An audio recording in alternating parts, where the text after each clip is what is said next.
묵상하실 말씀은 이사야서 55장 1절에서 9절까지의 말씀입니다. 이사야서 55장 1절에서 9절까지의 말씀, 구약성경 1035페이지, 우리 다 같이 한 목소리로 하나님이 우리에게 주시는 말씀을 합독합니다. 오라 너희 모든 목마른 자들아 물로 나오라. 돈 없는 자도 오라. 너희는 와서 사 먹되 돈 없이 값 없이 와서 포도주와 젖을 사라. 너희가 어찌하여 양식이 아닌 것을 위하여 은을 달아주며 배부르게 하지 못할 것을 위하여 수고하느냐. 내게 듣고 들을지어다. 그리하면 너희가 좋은 것을 먹을 것이며 너희 자신들이 기름진 것으로 즐거움을 얻으리라. 너희는 귀를 기울이고 내게로 나와 들으라. 그리하면 너희의 영혼이 살리라. 내가 너희를 위하여 영원한 언약을 맺으리니 곧 다윗에게 허락한 확실한 은혜이니라. 보라, 내가 그를 만인에게 증인으로 세웠고 만인의 인도자와 명령자로 삼았나니 보라, 네가 알지 못하는 나라를 네가 부를 것이며 너를 알지 못하는 나라가 네게로 달려올 것은 여호와 내 하나님 곧 이스라엘의 거룩하신 이로 말미암음이니라. 이는 그가 너를 영화롭게 하였느니라. 너희는 여호와를 만날 만한 때에 찾으라. 가까이 계실 때에 그를 부르라. 악인은 그의 길을, 불의한 자는 그의 생각을 버리고 여호와께로 돌아오라. 그리하면 그가 긍휼히 여기시리라. 우리 하나님께로 돌아오라. 그가 너그럽게 용서하시리라. 이는 내 생각이 너희의 생각과 다르며 내 길은 너희의 길과 다름이니라. 여호와의 말씀이니라. 이는 하늘이 땅보다 높음같이 내 길은 너희의 길보다 높으며 내 생각은 너희의 생각보다 높음이니라. 아멘. 하나님의 초대라는 제목으로 하나님의 말씀 증거하도록 하겠습니다. 할렐루야. 자, 오늘 하나님이 주시는 말씀이 여러분 모두에게 소망과 회복의 말씀이 되기를 주님의 이름으로 축복합니다. 자, 오늘은 이사야서의 말씀을 함께 나누어 보려고 합니다. 먼저 여러분, 우리가 성경을 볼 때 항상 말씀이 선포되는, 우리는 지금 하나님의 말씀, 성경으로 기록된 하나님의 말씀을 지금 보고 있는 독자들인데, 그러니까 우리는 2차적인 독자들입니다. 왜냐하면 그 당시 이사야서를 통하여서 주어진 그 당시 이스라엘 백성들, 여러분 1차 독자라고 이야기하는데 이들에게 왜 이 메시지가 주어졌는지, 그리고 그 시대의 배경은 어떠한지, 당시의 상황이 어떠했기에 하나님은 이사야 선지자를 통하여 이런 메시지를 당시 그들에게 주셨는지, 여러분 이 부분에 대해서 우리가 성경을 볼 때에 먼저 염두에 두고 생각을 하고 묵상을 해봐야 합니다. 그게 말씀을 이해하는 데 굉장히 큰 도움이 되고요, 또한 지금 나에게 주시는 하나님의 음성으로 우리가 이 말씀을 받아야 하는데, 그것을 위해서 배경 작업으로 우리는 이런 부분들에 대하여 이해할 필요가 있는 것입니다. 이사야서도 마찬가지입니다. 이사야서를 쭉 보다 보면 이 말씀은 한 번에 쭉 기록이 된 성경이 아니라 오랜 시간 동안 이 말씀을 모아서 기록을 해놓은 것임을 알게 됩니다. 신약에 사도 바울을 통하여 교회들마다 편지로 주어졌던 여러분 그런 여러 가지 편지서, 서신서들을 보면 한 번에 쭉 사도 바울이 써내려가서 그 당시 그 교회에 하나님이 주시고자 하는 음성을 딱 주신 것 아닙니까? 그런데 이 이사야서는 조금 다릅니다. 말씀을 여러분 1장부터 쭉 한번 묵상해 보십시오. 이게 세 파트로 나누어진다는 것을 우리는 알게 됩니다. 그래서 보통 이사야서는 세 부분으로 나누는데 첫 번째 파트가 어느 부분이냐? 1장부터 39장까지 이스라엘 백성들에게 멸망을 선포하고 심판을 선포하는 내용이 1장부터 39장까지 기록이 되어 있습니다. 그리고 두 번째 파트가 40장부터 55장까지인데, 여러분 이때는 어떤 상황이었냐면 바벨론에게 이스라엘이 멸망당하지 않습니까? 멸망당하고 그러니까 절망이 되는데, 이렇게 절망 중에 있는 그들에게 하나님이 주시는 이스라엘 회복의 메시지, 바로 그 부분이 포로로 끌려가 있는 이스라엘 백성들에게 주시는 하나님의 음성으로 기록이 되어 있습니다. 세 번째 마지막 부분은 56장부터 66장까지 부분인데, 이 상황은 이제 바벨론 포로에서 하나님의 권능으로 예루살렘 이스라엘로 돌아오게 되었을 때에 돌아온 사람들이 성전을 다시 세우고 민족을 일으키는 과정들, 이런 부분들이 기록이 되어 있습니다. 그래서 그들에게 소망을 선포하는 하나님의 음성이 기록되어 있습니다. 자, 오늘 우리가 묵상하는 부분을 그러니까 따져보면, 여러분 오늘 우리는 몇 장을 묵상하고 있습니까? 55장을 묵상하니까 몇 번째 파트입니까? 두 번째 파트. 두 번째 파트 중에서도 어느 부분입니까? 제일 마지막 부분, 결론 부분이라는 겁니다. 그러니까 지금 이 말씀을 듣는 사람들은 바벨론에 끌려와 있는 이스라엘 백성들, 포로로 잡혀와서 이미 몇십 년을 보낸 사람들, 굉장히 힘든 상황 가운데 처해져 있는 유대인들이다. 그들에게 지금 하나님이 말씀을 선포하고 있다. 여러분, 이것이 바로 이 본문의 메시지입니다. 당시의 유대인들은 자신들을 대단하다고 생각했습니다. 지금도 그렇지요. 선민사상이라고 합니다. 우리만 하나님께 어떻게 됐다? 선택받은 자들이다. 너희들 이방인들은 아무도 하나님께 선택받지 못했다. 누구만 하나님께 선택받았다? 우리만, 유대인들만. 그래서 우리만 어떤 자들이다? 대단한 자들이다. 대단한 자들이다. 하나님은 이런 우리를 항상 지켜주시고 보호해 주신다. 확신하고 믿었습니다. 그래서 여러분, 당시 유대인들은 우리만 하나님께 선택받은 자들이고 다른 이방인들은 어떻게 취급합니까? 벌레만도 못하게 취급하는 것이죠. 그런데 여러분, 오늘 본문을 보니까 어떤 일이 벌어집니까? 영원히 하나님이 지켜주시겠다고 말씀하셨던 다윗의 왕국, 유다 왕국이 완전히 멸망해 버립니다. 솔로몬이 지었던 그 화려한 그 궁전, 그리고 그 성전이 모두 다 이방인들에 의해서 파괴되어 버립니다. 나라의 가장 값진 보물들도 어떻게 됩니까? 다 빼앗겨 버리는 것이죠. 똑똑한 젊은이들, 기술자들, 좀 쓸만한 사람들, 배우고 능력 있는 사람들은 전부 다 바벨론으로 포로로 끌려가 버립니다. 여러분, 왜 이런 자들을 바벨론에서 끌고 갔는지 아십니까?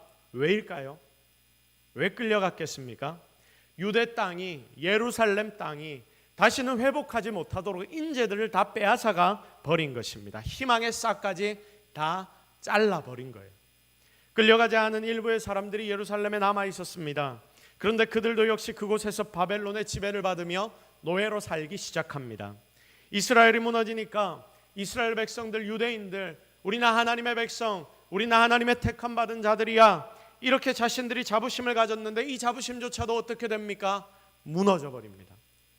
정치, 경제, 사회의 모든 기반뿐만이 아니라, 기반 시설뿐만이 아니라 하나님을 향한 그들의 믿음조차도 다 부셔져 버렸습니다.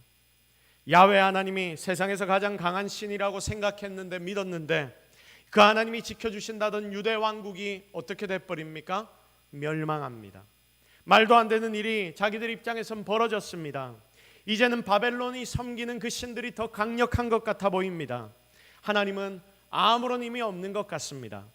때로 여러분, 우리가 신앙생활을 하다 보면 기도하는데도 기도 응답이 더디되는 것 같고, 아니 기도 응답이 나타나지 않는 것 같고, 뭔가 내 삶에는 어려움만 가득 찾아오는 것 같을 때, 하나님 앞에 내가 기도하는 것 같은데, 나의 신앙을 내가 유지하는 것 같은데, 여러분, 우리도 이런 생각 들 때 있지 않습니까? 이런 열심을 다하여 하나님 앞에 내가 나아가는 것 같은데 여전히 내 삶에 이 문제들은 해결되지 않고, 기도 응답은 내 마음대로 안 되고, 어려움만 가득하여 내 삶에 좌절이 찾아오는 것 같을 때, 여러분, 우리도 때로는 이런 생각을 할 때가 있지 않습니까?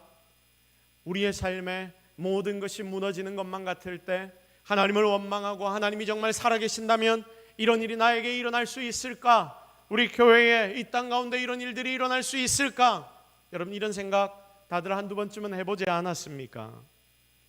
그런데 이런 때도 여전히 한쪽에서는 하나님의 말씀을 붙잡고 신앙을 회복해야 한다며 더욱더 열심을 내는, 그 당시 다니엘과 세 친구와 같은 자들, 이런 사람들도 있었지만 대부분의 사람들은 어떻게 행동했느냐? 그냥 자기에게 주어진 대로 그들의 삶을 그냥 살아가고, 그러다가 이제 잡혀온 포로 생활에 익숙해져 버리니까 이제는 적당히 타협하고 모든 것을 체념하며 그렇게 살아가고 있었던 유대인들을 우리는 발견하게 됩니다. 여러분, 지금 이들이 포로로 잡혀왔지 않습니까? 그런데 바벨론에서의 삶은 사실 따지고 보면 육체적으로는 그렇게 괴롭지만은 않은 삶이었습니다. 고향으로 못 돌아가서 그렇지, 자기의 나라가 빼앗겨서 그렇지, 그곳에서 적당히 그들에게 순종하며 살면 여러분 관직도 주어지고요, 또 똑똑하고 기술이 있으면 나름대로 능력도 인정받아서 먹고 살만했습니다. 나름 안정적인 삶을 그곳에서 살 수가 있었다, 그 말입니다. 잘 보십시오. 자, 그러니까 나중에 바사, 페르시아가 그 나라를 장악하고 난 뒤에 고레스 왕 이후에 포로를 고향으로 돌려줘 버리지 않습니까? 하나님의 능력으로 하나님께서 포로 귀환을 이스라엘 예루살렘으로 시켜주시는데, 그런데 여러분 그때 모든 유대인들이 다 돌아갑니까? 모든 유대인들이 다 돌아갑니까? 잘 모르겠습니까? 다 안 돌아갑니다. 많은 유대인들 중에 굉장히 일부만 예루살렘으로 돌아갑니다. 다들 어쩌고 있냐면요, 뭉개고 그 자리에 앉아 있습니다. 페르시아로 바뀌었지만 나는 내 삶의 기반이 다 여기 있어. 먹고 살만해. 재정적으로도 제법 모아놨어. 이 땅도 내가 제법 많이 사놨어. 여기서 떠나가면 나는 이 모든 기반을 다 잃어버릴 건데 나 유대로 가는 것보다 여기서 사는 게 좋아. 그러니까 이미 그곳에서 기반을 잡고 살아가는 유대인들이 많았다는 말입니까? 작았다는 말입니까? 많았다. 그리고 이들은 그렇게 나의 먹고 사는 것, 우리 가족만 잘 먹고 잘 살면 된다는 생각으로 그곳에서 살아갔던 것입니다. 여러분이 당시 포로로 끌려와서 힘들게 그리고 그렇게 어렵게 애써서 나름 기반을 잘 잡고 이제 좀 먹고 사는 상황이 되었다라고 한번 생각해 보십시오. 힘든 그 포로 귀환을 선택하겠습니까? 가면 새롭게 집 지어야 되고 모든 걸 다 새롭게 해야 되는데, 여러분 내가 읽어놨던 이 모든 상황, 이 모든 것들을 다 내려놓고 모든 인프라와 기반을 다 버려놓고 예루살렘으로 여러분 돌아가기가 쉽겠습니까? 쉽지가 않다라는 말입니다. 우리는 당시의 상황을 보면서, 성경을 보면서 여러분들 중에 이런 생각을 한 분들이 있을 겁니다. 어떻게 예루살렘으로 택한 백성이 귀환을 안 해? 예루살렘으로 그들이 돌아가야지. 어떻게 하나님이 그렇게 은혜를 주셨는데 그들이 예루살렘으로 귀환하지 않고 그 땅에 머물러 있을 수 있어? 우리는 이렇게 이야기를 하지만 실제로 그렇게 살고 있는 게 지금 이 자리에 앉아 예배하는 여러분의 모습일 수도 있다, 그 말입니다. 잘 보십시오. 만약에 포로로 잡혀서 맨날 힘들고 어려웠다면, 그러니까 언제적 이야기입니까? 출애굽할 때 그 애굽 당시에 그렇게 억눌렸던 유대인들의 시대였다면 아마 거기서 벗어나기 위해 하나님을 찾고 자기들끼리 굉장히 열심히 뭉쳤을 겁니다.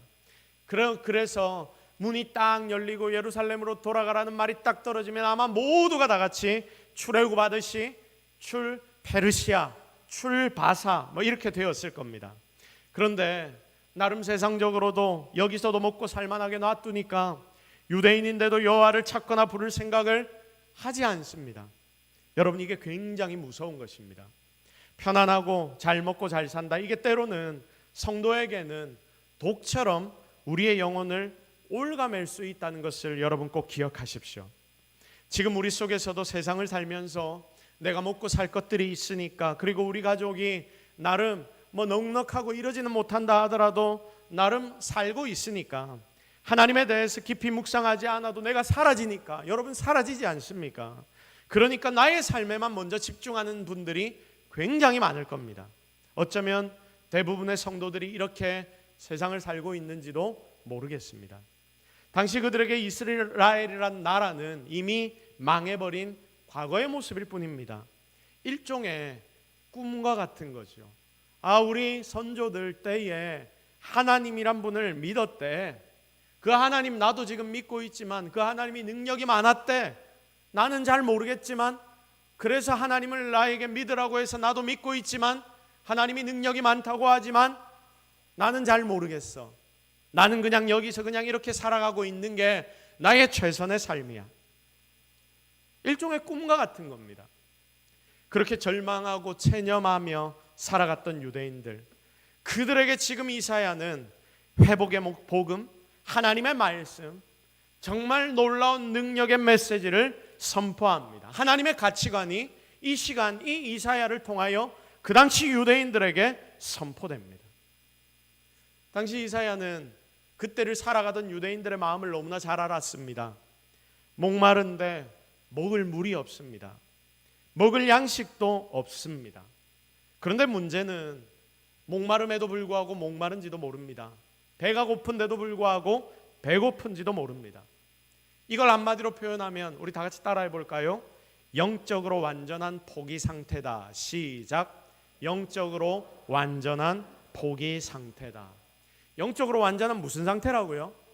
포기 상태다. 육체적으로 살아있으니까 열심히 일은 합니다. 그런데 그런다고 모두가 또 다 배부른 것도 아닙니다. 성실하게 살면 희망은 있다 싶어서 포로로 잡혀온 그 시대, 그곳에서 내가 열심히 살아보기는 하는데 결국 다 육적인 것들일 뿐입니다. 그래봐야 결국 따지고 보면 무엇밖에 안 됩니까?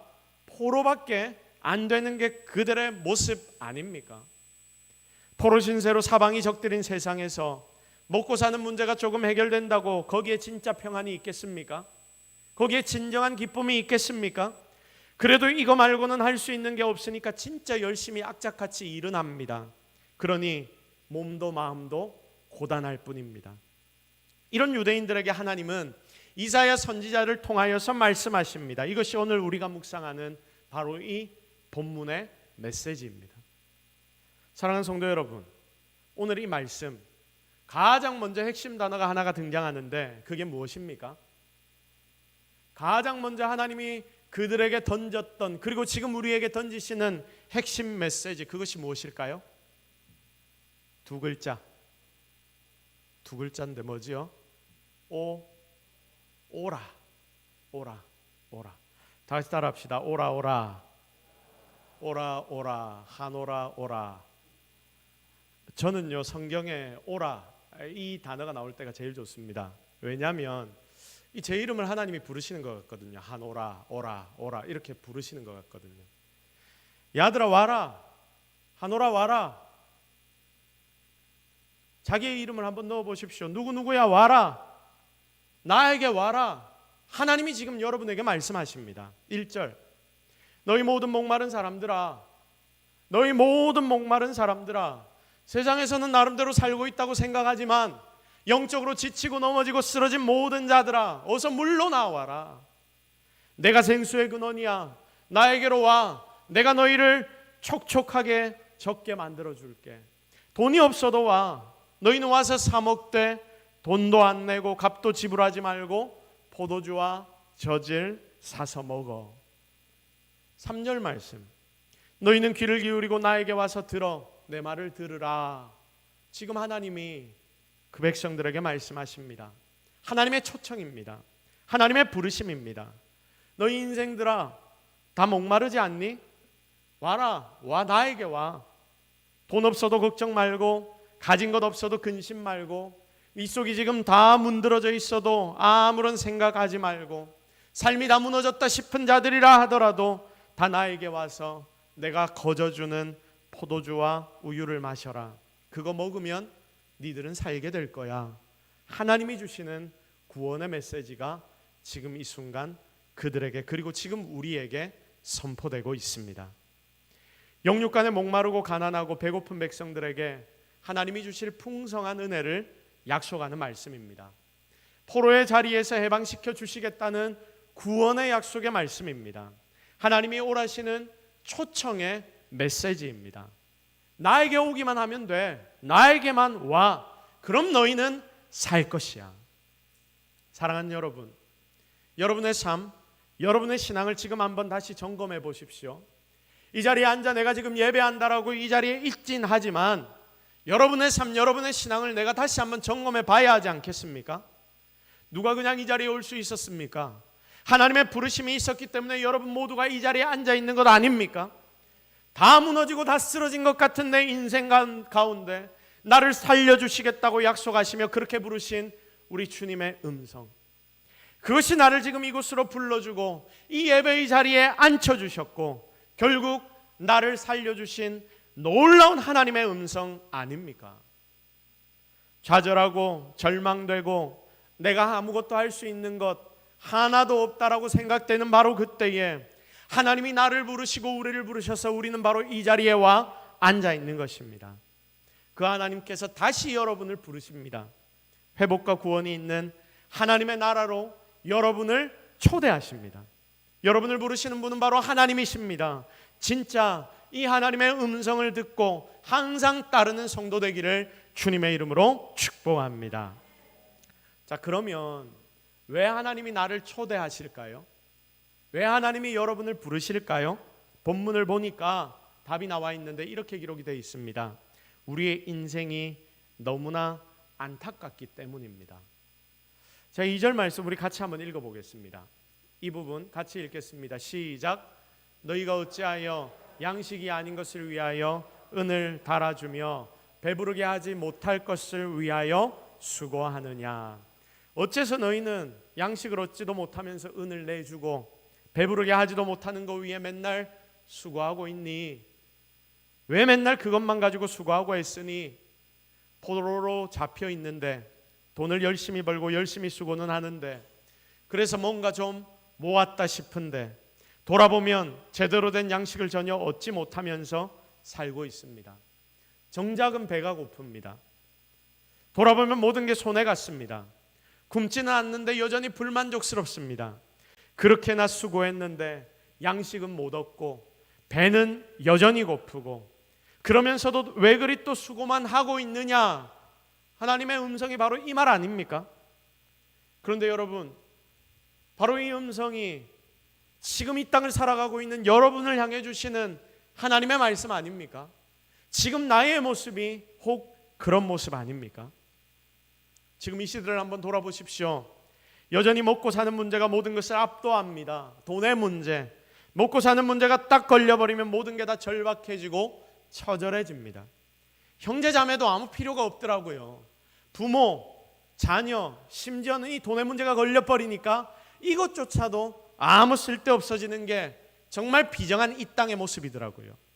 주변에 그런 걸 너무나 많이 보지 않았습니까? 여러분 아마 다들 이 말을 들어보셨을 겁니다. 다 뭐 하려고 하는 일이다? 먹고 살려고 하는 일이다. 다 먹고 살려고 하는 일이다. 자, 이 짧은 한 문장이 오늘날 현대인의 삶을, 우리의 모습을 단적으로 보여줍니다. 요즘 시대의 꿈을 위해 또 삶의 어떤 숭고한 의미를 위해 공부하는 애들이 어디에 있습니까? 다 잘 먹고 잘 살려고, 힘 좀 안 들게 살려고, 초등학교 때부터 좋은 대학 가야 한다고, 그래서 그래야지 경쟁에서 승리한다고, 그래야 좋은 직장에서 안정적인 수입을 얻는다고, 이 세상에서 그렇게 살아남는다고 다 배우는 것이 요즘의 아이들 아닙니까? 그렇게 애들에게 부모들은 어렸을 때부터 학원에 과외에 아이들 뒤치다꺼리를 하느라 허리가 휩니다. 아이의 행복을 위해 부모의 행복도 접어놓습니다. 애들도 똑같습니다. 지들도 나름 미래의 행복을 위해 현재 모든 행복을 뒤로 밀어버립니다. 중고등학생이 되면 가족이 둘러앉아 여유롭게 밥 한 끼 먹을 시간이 없다고 합니다. 그래서 아직 초등학교 자녀를 두는 저는 두렵습니다. 다들 그렇게나 열심히 뛰어다닙니다. 그렇게나 열심입니다. 왜 그렇게 열심히 뛰냐 물으면 다들 이렇게 대답할 것입니다. 행복을 위해서 우리는 이렇게 열심히 노력합니다. 그런데 여러분 질문합니다. 그렇게 행복을 위한다 하는데 진짜 행복합니까? 그렇게 행복을 위하여 세상의 모든 사람들이 달린다는데 거기에 진짜 행복이 있습니까? 혹 아무도 행복하지 않은 것은 아닙니까? 그러면 도대체 무엇을 위한 수고입니까? 이게 허무한 인생의 모습을 단적으로 보여주는 모습이 아닐까요? 도대체 무엇을 위해 모든 인생들은 지금 수고합니까? 헛배 부른다는 말이 있습니다. 헛배 부른다. 뭔가 내가 제대로 먹지도 않았는데 배가 부릅니다. 맛있는 거 먹으려고 준비를 하고 있는데 다른 거 한두 개 집어 먹었더니 헛배가 불러가지고 나중에 맛있는 걸 먹지 못합니다. 그러니까 거북하고 불쾌합니다. 배는 부르지만 여러분 여기에 행복함이 있습니까? 행복함이 없습니다. 이건 행복이 아닙니다. 오늘날 우리가 보고 있는 풍요로움이란 것은 어쩌면 이런 불쾌한 헛배 부름인지도 모르겠습니다. 물론 이 땅의 누구도 먹고 사는 문제에서부터 자유롭지 못합니다. 왜냐하면 이것이 생존의 문제이기 때문입니다. 그래서 모두가 아침부터 밤까지 수고합니다. 내일의 안정적인 삶을 위해, 노후를 위해 수고하고 노력하는 것 분명히 중요하고 꼭 필요합니다. 하지만 여러분, 더 중요한 것이 있습니다. 이 노력을 우리가 지금 왜 하고 있느냐, 이걸 분명하게 알고 깨달아야 하는 것 아닙니까? 지금 내가 뭐 때문에 이 노력을 하고 있는데 왜 내가 피곤한데도 이렇게 달달거리면서 살고 있는지 그 정확한 이유와 목적, 이걸 알아야 여러분 진짜 우리가 제대로 살 수 있는 것 아닙니까? 다들 부자가 목표입니다. 여러분 10이면 10, 그들에게 질문하면 다들 부자가 목표라고 말합니다. 나이 몇 살까지 몇십억을 모아야 되겠다, 그래서 나는 은퇴하고 그렇게 살련다, 다들 이렇게 이야기를 합니다. 그런데 여러분 이게 제대로 된 삶의 목표가 될 수 있습니까? 아니죠. 여러분 적어도 예수 믿는 자라고 하면 이건 수단이어야 합니다. 이것이 목표가 되어서는 안 됩니다. 이 돈을 가지고 무엇을 할 건지에 대한 목표가 정확하게 있어야 합니다. 그게 먼저입니다. 아무 이유 없이 아무 목적 없이 그냥 쌓아두는 것이 목표라면 여러분 이게 과거에 우리가 어릴 때 모았던 우표 모으는 것과 뭐가 다릅니까? 지금 애들 같으면 띠부실 모으게 하는 것과 그게 무엇이 그렇게 다릅니까? 공부도 똑같습니다. 어떤 학교 어떤 직업이 인생 목표가 되면 안 되겠지요. 수단이 되어야 합니다. 수단이 되어야 합니다. 궁극적인 가치가 여러분 가운데 있어야 하고 하나님이 주시는 그 가치가 나의 중심을 꿰뚫고 있어야 한다, 그 말입니다. 내가 그 학교 가고 그 직업을 가져서 그걸 가지고 무엇을 하고 살 것인가, 이게 실은 더 중요한 인생의 목적 아닙니까? 아니, 하나님은 우리의 삶에 바로 그런 모습을 보고 싶어 하십니다.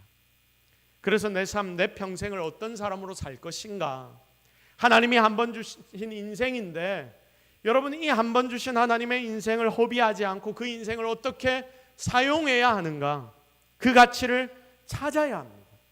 이 가치를 우리가 생각하지 않고 살아가니까 열심히 일해도 힘만 들고 허무하고 결국 세상의 사람들과 똑같아지는 것은 아닌지 우리 자신을 돌아보아야 합니다.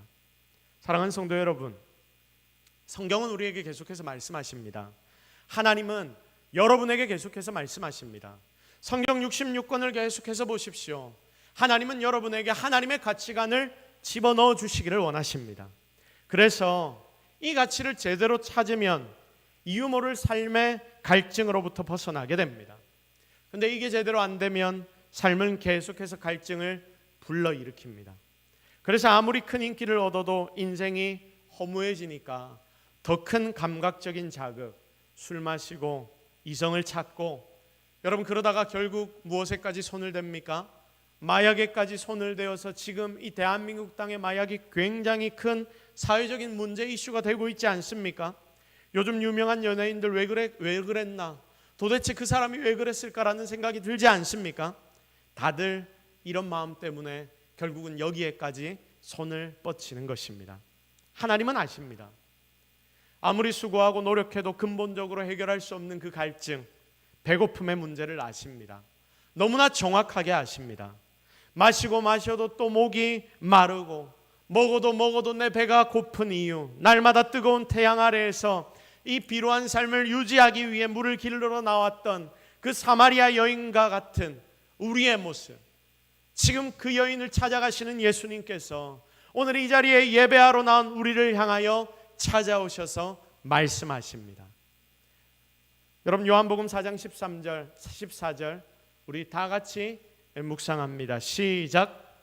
내가 주는 물을 마시는 자는 영원히 목마르지 아니하리니 내가 주는 물은 그 속에서 영생하도록 솟아나는 샘물이 되리라. 할렐루야. 내가 주는 물을 마시는 사람은 영원히 목마르지 않을 거야. 내가 주는 물은 그 사람 속에서 영생에 이르게 하는 샘물이 될 거야. 너 그거 마셔. 너 혹시 그거 마실 생각하지 않고 세상을 살고 있는 것 아니니? 너 그거 마시고 다시금 세상을 살아가. 승리해. 진짜 여러분, 진짜 제대로 예수님을 만나면, 그리고 그분을 우리 마음에 모시고 살면, 주님이 이 자리에 앉아있는 여러분의 주인이 되시면 여러분의 삶의 방향은 정말로 바뀔 줄로 믿으시기를 바랍니다. 여러분 이게 거듭남입니다. 이게 바로 주님의 제자입니다. 그래서 주님 제대로 만나는 자들의 갈증은 해결될 수밖에 없는 것입니다. 그래서 오늘 주님이 말씀으로 여러분을 부르시는 거예요.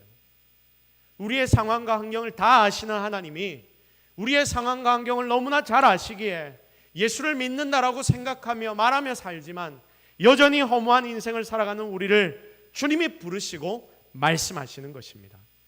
정말 오늘 예배드리는 여러분의 모습에 바로 이런 하나님의 음성이 들어와서 여러분의 인생 가운데도 주님으로 인하여 완전한 만족을 누리며 살아가는 우리 모든 성도들이 되기를 주님의 이름으로 축복합니다.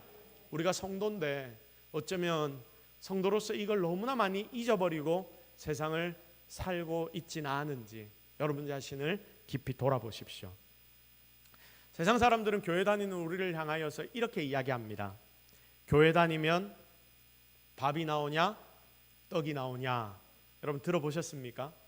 야, 왜 그래 열심히 다니노? 대충 좀 해라. 교회 다니면 밥이 나오나 떡이 나오나. 이런 소리 굉장히 많이 합니다. 주일날 한번 같이 우리 초딩 때 동기들 다 같이 놀러 가는데 맨날 니 때문에 못 간다. 여러분 이런 소리 다들 들어보셨죠? 그래 목매달 필요 있냐? 뭐 이런 이야기를 계속합니다. 그러면서 결국 마지막에는 교회 다니면 밥이 나오냐 떡이 나오냐 이렇게 이야기를 합니다. 그럼 밥이 나옵니까 안 나옵니까? 나오죠. 오늘도 나옵니다. 떡이 나옵니까 안 나옵니까? 오늘도 떡이 나옵니다. 오늘 박장로님 가정에서 손잡았다고 떡을 나누신다 했습니다. 물론 따지고 보면 이 말이 아니죠. 하지만 주님 안에 진짜 풍성함이 있다는 것을 적어도 우리는 믿어야 하는 거 아닙니까? 예수님은 보리떡 5개와 물고기 2마리로 15,000명, 2만 명, 아이 하나 못 먹는 그 음식을 가지고 2만 명의 사람들이 먹도록 만드셨습니다. 그리고 그것을 성경에 기록하시고 우리에게 그것을 보여주셨습니다. 왜 우리에게 이런 모습을 보여주십니까?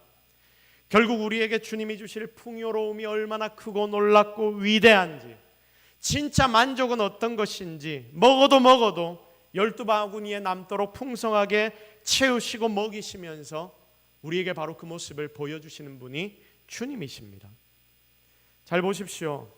이런 풍족은 아등바등 애쓰고 힘써서 나온 게 아니라니까요.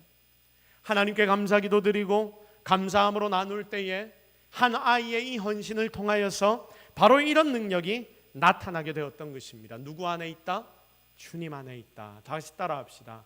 이런 풍성함은 주님 안에만 있다. 시작. 이런 풍성함은 주님 안에만 있다. 여러분 이거 믿습니까? 정말로 믿기를 주님의 이름으로 축복합니다. 오늘 3절의 후반부 말씀을 봅시다. 내가 너희를 위하여 영원한 언약을 맺으리니 곧 다윗에게 허락한 확실한 은혜이니라. 내가 너희와 영원한 언약을 맺었는데 이것은 곧 다윗에게 베푼 나의 영원한 확실한 은혜다. 내가 이미 이전에 니들하고 이 약속을 맺었어. 내가 이미 니들에게 은혜를 주었어. 너들 그거 기억하잖아. 니들은 나에게 선택받은 나의 백성, 하나님의 백성이니 내가 너희를 다시 회복시켜 줄게.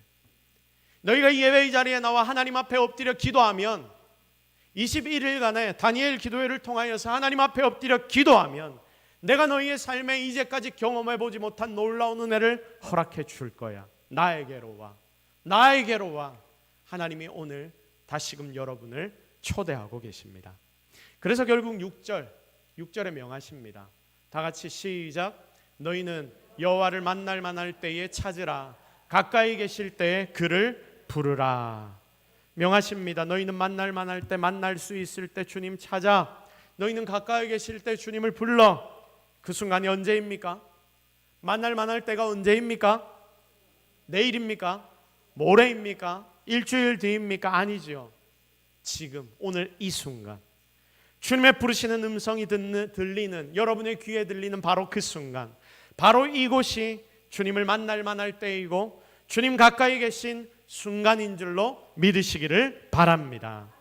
그래서 1절 말씀처럼 주님이 우리를 부르시는 거예요. 오라.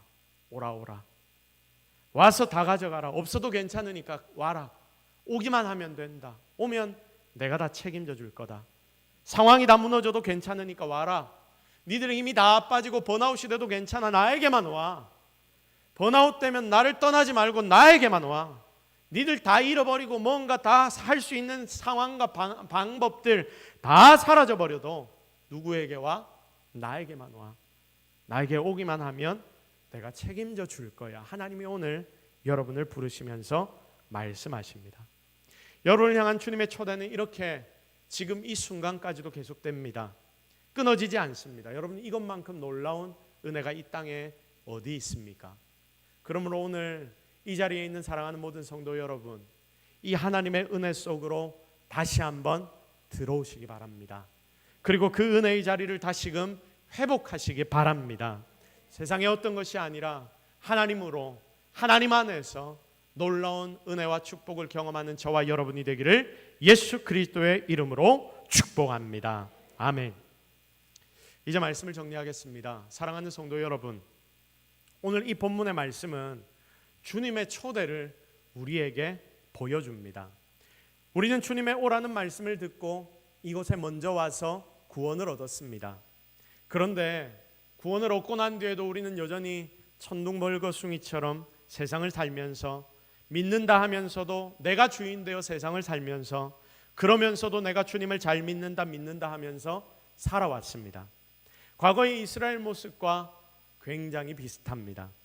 그러니 열심히 세상을 사는 것 같은데도 여전히 허전하고 허무합니다. 힘이 듭니다. 주님은 이미 그런 우리의 모습을 다 아십니다. 그래서 나를 향해 다시 한번 이 예배의 시간을 통하여서 오라 오라라고 말씀하십니다. 여기에 진짜 인생의 정답이 있다라고 말씀하십니다. 사랑하는 여러분, 진짜 주님을 믿는 믿음 안에서 한 걸음 더 주님을 향하여 쑥 들어오지 않으시겠습니까? 다윗과 같이 순전한 마음을 가지고 주님을 사랑하는 자리로 나아가십시오. 주님이 진짜 여러분의 인생의 주인 되도록 주인의 자리를 주님께 맡겨 드리십시오. 그래서 하나님의 가치관에 사로잡혀 살아보십시오. 진짜 예수 믿는 맛을 함께 보며 살아갑시다. 그리고 우리가 여기서 한 걸음 더 나아가야 하는 부분이 있는데, 그게 뭐냐면 우리가 주님 믿는 맛을 제대로 알고 깨닫게 된다면 그 맛을 나의 주변에 있는 VIP들에게 나눌 수 있게 됩니다. 여러분, 이게 무엇이냐면 복음 증거입니다. 내가 먼저 진리를 깨달아야 나눌 수 있습니다. 여러분이 먼저 예수를 제대로 경험해야, 그 은혜를 체험해야 우리가 주변에 있는 이들에게 자신감 있게 예수님의 이름을 나눌 수 있습니다. 진리의 깊이를 깨닫는 만큼 더욱더 예수님을 뜨겁게 증가할 수 있습니다. 오늘 이 자리에 있는 여러분 속에 진짜 주님의 부르심, 오라고 부르시는 주님의 음성이 정확하게 들리기를 기대하고요. 그래서 우리의 인생의 목적도 더 주님 안에서 정확해지고, 이제는 허무한 인생이 아니라 즐겁고 행복한, 하나님 안에서 기쁨이 펑펑 넘치는 그런 모든 인생이 되기를 예수 그리스도의 이름으로 축복합니다. 우리 시간 말씀 붙잡고 한번 기도하도록 하겠습니다. 하나님, 오늘 우리가 주님의 말씀을 통해서 진짜 예수를 믿는다는 것이 뭔지를 고민해 봅니다. 내가 주님 믿는다라고 매일매일 말은 하는데 내 속에 진짜 믿음이 없습니다. 여전히 나를 위하여 살아가고, 여전히 내 판단이 중심이 되고, 주님은 나의 겉절이처럼 취급받는 것, 하나님, 내가 이 시간 회개하오니 용서하여 주옵소서. 진짜 주님을 다시 한번 나의 중심에 모시고 주인 되게 삼겠습니다. 그리고 이 주님을 나의 주변에 증거하겠습니다. 우리 이 제목을 놓고 주님의 오라시는 소리 앞에서 제대로 하나님 앞에 여러분의 마음을 드리며 고백하는 기도를 올려드리도록 하겠습니다. 같이 기도합시다. 하나님, 오늘 우리가 하나님의 말씀을 묵상합니다. 그 말씀 속에서 우리가 깨달아야 하는 것이 무엇입니까? 하나님이 우리에게 주시고자 하는 음성은 무엇입니까? 하나님만이 우리의 진정한 주인 되어 주옵소서. 주님을 믿는다 하고 의지한다 하면서도 여전히 하나님 따르지 못하고 하나님 말하지 못하는 그런 우리의 모습이 아닌지 우리가 다시 한번 우리 자신을 돌아봅니다. 하나님, 용서하여 주옵소서. 은혜를 더하여 주옵소서. 주님만 바라보게 하옵소서. 하나님의 능력만을 기대하는 모든 인생들이 되게 하옵소서. 하나님, 우리가 주님 앞으로 달려갑니다. 주님이 우리를 책임져 주시옵소서. 주님만이 우리의 진정한 주인 되어 주실 줄로 믿사옵고 예수 그리스도의 이름으로 기도드립니다. 아멘.